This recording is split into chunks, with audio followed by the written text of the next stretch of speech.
And welcome back to Tathagata.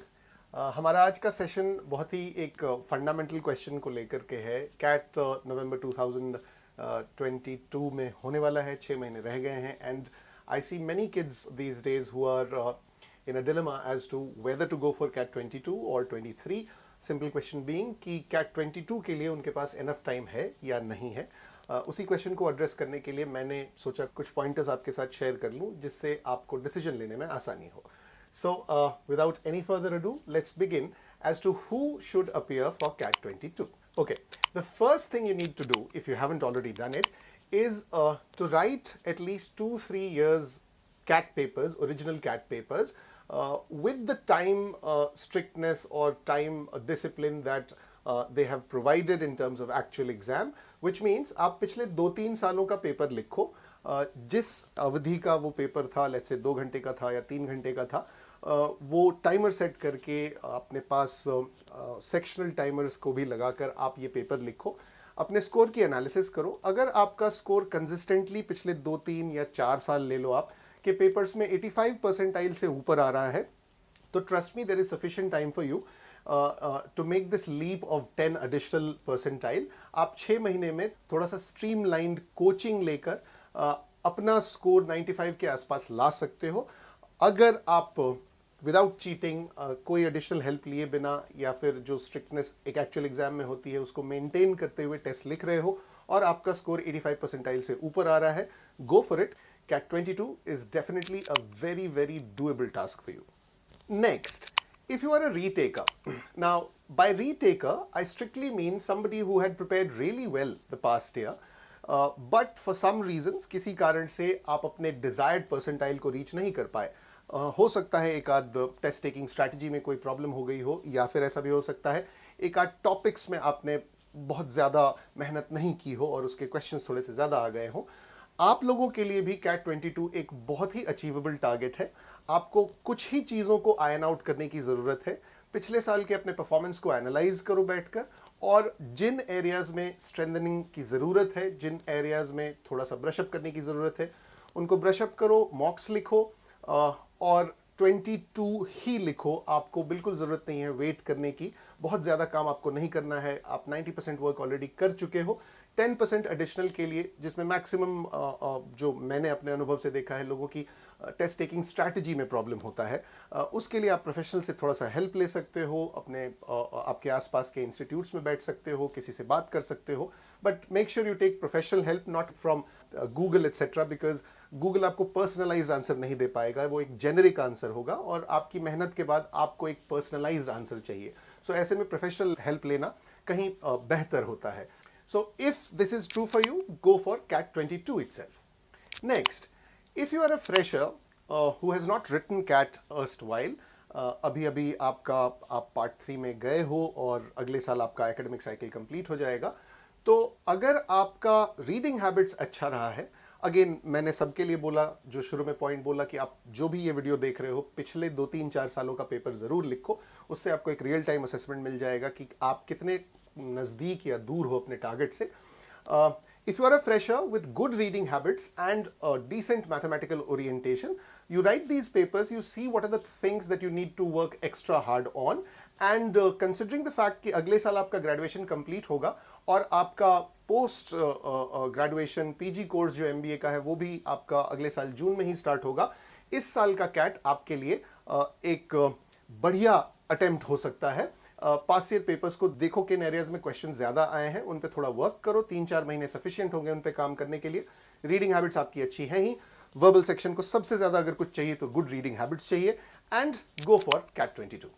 Next, if you are somebody whose job involves constant research, reading, analytical skills, जो कि आप day in day out अपने काम में कर रहे हो, आपके लिए भी CAT 22 एक रियलिस्टिक टारगेट है। बिकॉज थियोरेटिकली शायद अपने टेक्स्ट से, अपने सिलेबस से, अपने जो आपका स्कूल करिकुलम होता है उससे आप थोड़ा दूर जा चुके हो, बट प्रैक्टिकल लाइफ में आप वही चीज़ें कर रहे हो जिन स्किल सेट्स की इस एग्जाम को रिक्वायरमेंट होती है, just go through the past year's papers and see the types of questions that these guys are asking. I'm very sure आपको 15 से 20 दिन लगेंगे familiarize करने में अपने आप को प्रैक्टिकल लाइफ से उसको थियोरेटिकल लाइफ में कन्वर्ट करने में, एंड इस साल ये पेपर आपके लिए बहुत ही अचीवेबल टारगेट हो सकता है. So if this is true for you, go for CAT 22.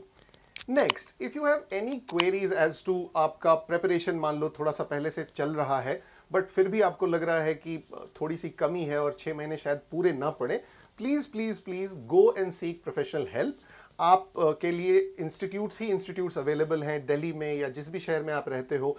Tathagata Delhi में है, हम लोग दिल्ली में बैठे हुए हैं कनॉट प्लेस में. आप कहीं पर भी जाकर प्रोफेशनल से हेल्प लो. बहुत सारे टीचर्स हैं, कोई भी आपको गलत गाइड नहीं करेगा. मैं नहीं कह रहा कि आप कहीं एडमिशन लेकर पढ़ाई शुरू करो. आप किन्हीं टीचर्स से जो इंडस्ट्री में पुराने लोग हैं उनसे बात करो, अपना पर्सनल असेसमेंट उनके साथ बैठकर करो, और अगर वो आपको सुझाव देते हैं कि कैट 22 लिखना चाहिए तो that I think should be word enough for you. क्योंकि ये लोग इतने साल के एक्सपीरियंस से बैठे हुए हैं कि आप जैसे प्रोफाइल के बच्चों को हर साल देखते हैं, हजारों बच्चों को देखते हैं, तो ये बहुत ही क्लियरली बता पाएंगे आपको आपके कैलिबर के हिसाब से कि इस साल का कैट आपके लिए सूटेबल है या नहीं है. So please seek professional help for any अगर आपको कोई भी शंका समाधान चाहिए, थोड़ा सा भी डाउट लग रहा है कि पर्सनली मेरी जो रिक्वायरमेंट्स है उस हिसाब से कैट 22 मेरे लिए हो पाएगा या नहीं हो पाएगा, please seek professional help.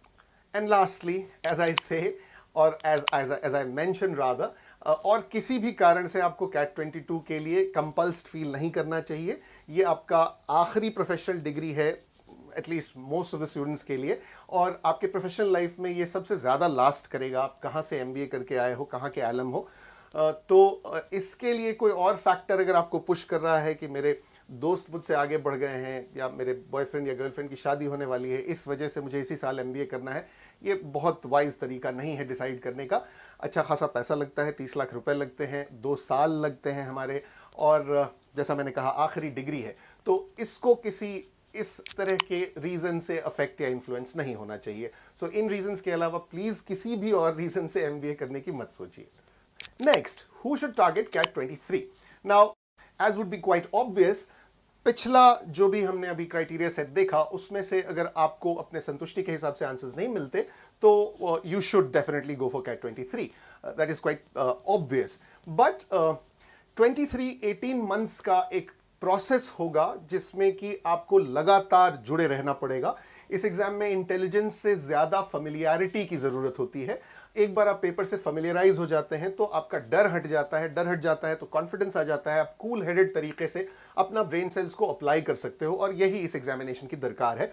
Because tomorrow also as managers you would be required constantly to take decisions with a cool head, with a composed head, बिना किसी प्रेशर के. सो इसलिए चूंकि ये 18 महीने का प्रोसेस होगा, आपको फेमिलियराइजेशन के लिए ज़्यादा टाइम मिलेगा और उसके बाद ये पेपर काफ़ी डूएबल हो जाता है. बट फर्स्ट थिंग्स फर्स्ट, अगर आप कैट 23 के लिए सीरियस एस्पिरेंट हो तो पहली चीज़ जो आपके पास होनी चाहिए वो है कि आप सीरियस होने चाहिए अपने करियर को लेकर, आपके गोल्स की तरफ आप परसिवरेंट होने चाहिए, और मोस्ट इंपॉर्टेंटली फोकस्ड होने चाहिए. बिना इसके प्रिपरेशन नहीं होगा. अगर आप थोड़ा चंचल मन के इंसान हैं तो मुझे नहीं लगता अभी आपका शुरुआत करना प्रिपरेशन अच्छा रहेगा. आप थोड़ा इंतज़ार कर लें, अक्टूबर नवंबर से आप अपना प्रिपरेशन शुरू करें. बट जो भी सीरियस एस्पिरेंट्स हैं, जिनका लगता है जिनको कि मैं 99 परसेंटाइलर ही बनना चाहता हूं, मैं एबीसी के अलावा एफएमएस एक्सएलआरआई के अलावा कहीं सेटल नहीं करूंगा, ट्रस्ट मी, एक बहुत अच्छा मौका है आपके लिए. 18 मंथ्स के प्रिपरेशन में आप लिटरली आग लगा सकते हैं पेपर में. तो शुरू होने से पहले एक बार बैठकर ठंडा पानी पीकर अपने अंदर टटोलिए इन गुणों को, और अगर नहीं है तो जगाइए, क्योंकि आपके पूरे प्रोफेशनल लाइफ में इन चीज़ों के बिना आप बहुत ज़्यादा सक्सेसफुल नहीं हो पाएंगे. So with this in mind, CAT 23 लिखने के लिए अगर आप फ्रेशर हैं और आप अगले साल पार्ट 3 में जाएंगे, अर्थात आपका ग्रेजुएशन 2024 में कंप्लीट होगा, तो आपके लिए अगेन बहुत स्मूथ अपॉर्चुनिटी है इस ट्रांजिशन के लिए. आप कैट 23 में पेपर लिखें, जिसका रिजल्ट आने के बाद एडमिशन जो होगा वो 24 के जून में होगा. जून जुलाई से किसी भी बी स्कूल का करिकुलम स्टार्ट होता है, तो तब तक आपका ग्रेजुएशन 24 में कंप्लीट हो चुका होगा और स्मूथली आप अपने पोस्ट ग्रेजुएशन में एंटर कर रहे होंगे. फॉर दोज जिनका ग्रेजुएशन 2024 में फिनिश हो रहा है, आपके लिए सबसे सूटेबल टाइम है, अभी से प्रिपेयर करना शुरू करें। आपके कॉलेज एग्जाम्स भी हैंडल हो जाएंगे स्मूथली और आप बहुत इजीली फेमिलियराइज भी हो सकेंगे पेपर्स के साथ, ये जितने भी बी स्कूल एग्जाम्स के पेपर्स होते हैं, और आपका प्रेपरेशन भी काफी स्मूथली एक जेंटल पेस पे चलेगा। Next, if you are somebody जिसने कि पिछले साल पेपर लिखा था पर गैप लेके लिखा था, विच मीन्स ड्रॉप लेके लिखा था, यानी आपके एकेडमिक साइकिल या वर्क साइकिल में 1 साल का गैप है। हो सकता है आप फ्रेशर रहे हो और आपने डिसाइड किया हो कि मैं नौकरी नहीं करूंगा, इस साल का कैट पेपर लिखूंगा। हो सकता है आप काम करने वाले इंसान हो, ऑलरेडी 1 साल आपका वर्क एक्सपीरियंस हो रहा हो, बट आपने एक सबैटिकल लिया और आपने पेपर लिखने की सोची घर पे बैठकर। प्लीज़ कैट 22 तो बिल्कुल ना लिखें आप, क्योंकि आपका जो ये 1 साल का गैप है कैट 22 में, अगर आप रिटन परीक्षा क्रॉस करने के बाद कहीं इंटरव्यू रूम में पहुंच भी गए तो बहुत बड़ा सवाल पैनल आपसे पूछता है कि ये 1 पूरे साल के नहीं 2 पूरे साल का गैप है आपके करियर में। जब आप इतनी छोटी चीज प्लान नहीं कर सकते तो management as a career option आपके लिए सूटेबल नहीं है। सो आप कैट 23 के लिए ही प्रिपेयर करें, आपके पास टाइम भी होगा, आप दोबारा नौकरी शुरू करें, जेंटल पेस पे अपने नौकरी के एनवायरनमेंट में अपने आप को फेमिलियराइज करें, ढालें, अपने लिए समय निकालना शुरू करें, और 18 मंथ्स में आई एम श्योर आप बहुत अच्छे से मैनेज कर पाएंगे, क्योंकि पिछले साल का पेपर भी आपने देख रखा है। नेक्स्ट, अगर आप ऐसे कैंडिडेट हो जिसने पिछले साल पेपर तो लिखा था बट बहुत प्रेशर में लिखा था, लेट्स से लास्ट 2 महीने प्रिपेयर करके लिखा था या लास्ट 3 या 4 महीने प्रिपेयर करके लिखा था, जॉब का भी प्रेशर था आपके पास और आप परफॉर्म नहीं कर पाए, please do not go for CAT 22, go for CAT 23। पहला उसका रीजन ये है कि अगर किसी भी रीजन से आप इस साल पेपर में अच्छा परफॉर्म नहीं कर पाए तो ट्रस्ट मी आपका कॉन्फिडेंस लेवल बहुत ज्यादा शॉक में आ जाएगा। आप अपने आप पर सवालिया निशान खड़ा करने लगेंगे। आप ये सोचेंगे कि 2 अटेम्प्ट्स लिख चुके हैं आप, बट इफेक्टिवली आपका पिछला अटेम्प्ट काउंट होना नहीं चाहिए, क्योंकि आपने आपाधापी में वो प्रिपरेशन किया था। But your psyche will not allow you to accept that. ऐसे टाइम में जब हमारे साथ कुछ बुरा होता है हम अपने आप पर ही सारा ब्लेम डालने लगते हैं। सो 23 आपको अपना वो फेथ रेस्टोर करने के लिए टाइम देगा। जो आपने टाइम पॉसिटी में पैनिक में प्रेशर किया था उसको ईज आउट करने में हेल्प करेगा।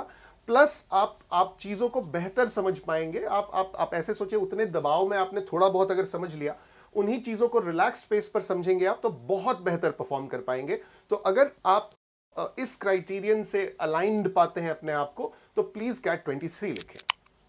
एंड लास्टली, आप में से कोई भी जिसको थोड़ा सा भी शक है कि आप जस्टिस नहीं कर पाएंगे पेपर के साथ, आपके अंदर डर बैठा हुआ है, ये जैसा मैंने थोड़ी देर पहले कहा था आपसे, ये एग्जाम पैनिक में नहीं लिखा जाता। इस एग्जाम के प्रिपरेशन में भी एक रिलैक्स जेंटल पेस चाहिए, एग्जामिनेशन में भी रिलैक्स जेंटल पेस चाहिए। आपके मेंटल लेवल की बात कर रहा हूं।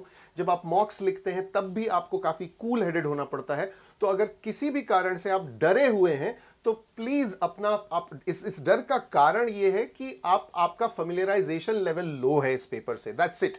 हम उन्हीं चीजों से डरते हैं जिसके बारे में हमें खास जानकारी नहीं होती। अगर आप अभी से लेकर 18 महीने लगा रहे हैं तो ट्रस्ट मी, जैसा मैंने बहुत शुरू में कहा था, आपका फेमिलियरिटी लेवल इतना बढ़िया हो चुका होगा कि आपको किसी भी तरह से पेपर में कुछ भी डर नहीं लगेगा और आप बहुत स्मूथली पेपर लिख पाएंगे। तो अगर हल्का सा भी डर है आपके मन में, जरा सा भी इनडिसाइसिव है, अपने प्रिपरेशन को अभी जिस पेस पर आप डाल के बैठे हुए थे उससे एक गियर छोटा करें आप और जेंटल कर दें पेस को। आपका डर खत्म होगा, फंडामेंटल्स पे टाइम स्पेंड करें और आप कैट 23 लिखें। तब तक आपके लिए हर तरह से बेस्ट प्रिपेयर्ड होंगे आप। एंड लास्टली, बिफोर पार्टिंग, जैसा मैं हमेशा कहता हूं, एटलीस्ट कोशिश ज़रूर करता हूं, देखिए इस परीक्षा में ना बहुत ज़्यादा इंटेलिजेंस की ज़रूरत नहीं होती, वरना बेस्ट कॉलेजेस के बच्चे ही बेस्ट कॉलेज में पहुंचते, बेस्ट ग्रेजुएशन लेवल के कॉलेजेस ही बेस्ट बी स्कूल्स में पहुंचते, ऐसा कोई भी रिकॉर्ड नहीं है। हर तरह के बच्चे पहुंचते हैं बेस्ट बी स्कूल्स में। इस एग्ज़ाम के लिए मैं बार बार कह रहा हूं, आपको पेपर के साथ थोड़ी सी फेमिलियरिटी की ज़रूरत होती है और किसी भी चीज़ की ज़रूरत नहीं होती, और फेमिलियरिटी टाइम लगाने से आती है। अपने आप पे भरोसा रखिए, आप एक अच्छे इंसान हैं, आप एक अच्छे स्टूडेंट हैं। इसलिए कह रहा हूं क्योंकि आप ये वीडियो देख रहे हैं, इसका मतलब है कि आप अपने करियर को लेकर सीरियस हैं। आप जानते हैं इस चैनल पे हम फालतू बातें नहीं करते। तो अगर आप सीरियस स्टूडेंट हैं तो एक स्टूडेंट के लिए इससे बड़ी क्वालिटी नहीं हो सकती कि वो अपने भविष्य को लेकर कॉन्स्टेंटली जागरूक है, कॉन्स्टेंटली वर्क कर रहा है। इससे ज़्यादा गुणी स्टूडेंट नहीं हो सकता। एंड मैं दिल से कह रहा हूं, आप सारे अच्छे बच्चे हो, केवल किस एक रीजन को ही अगर ले लूं मैं, कि आप सीरियस हो अपने करियर को लेकर, लग जाओ। अभी यंग हो, अपना पूरा पूरा तन मन धन लगा दो इस चीज में। विद्या उपार्जित करना बहुत ब्लेसिंग की चीज है, और आप बहुत बहुत छोटा काम कर रहे हो, ट्रस्ट मी। आप पढ़ रहे हो, इससे आसान काम कुछ नहीं होता। जब आप मार्केट में उतरोगे काम करने के लिए, तो आपको समझ में आएगा कि पढ़ना तो सही में सारे कामों में सबसे आसान काम था। झोंक दो अपने आप को, तप के निकलो और सोना बन के निकलो। So all the best from my side. For any queries, feel free to contact us. All the best and may the gods be with you.